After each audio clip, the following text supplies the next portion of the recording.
Hey everyone, welcome back to the channel. In today's video, I'm going to show you how to see who viewed your Facebook profile. It's really simple and easy.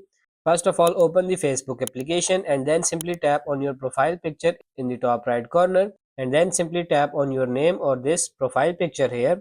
You will land here. Now you have to tap on these three dots. Now when you are here, you have to scroll down and you have to tap on this turn on professional mode. After clicking on it, we have to click on this turn on here, and now you have to wait a little bit and our professional mode is now on. Now go back to your profile, refresh it and then simply tap on the see dashboard option, and here we can see this insights.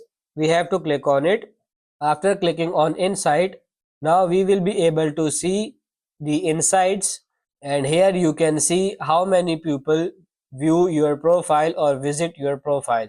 You can't exactly see who view your profile, but you can see how many people viewed your profile. So that's pretty much it for this video. That's how to see who viewed your Facebook profile. I hope this video was helpful. If it is, like it and subscribe to the channel. Thank you.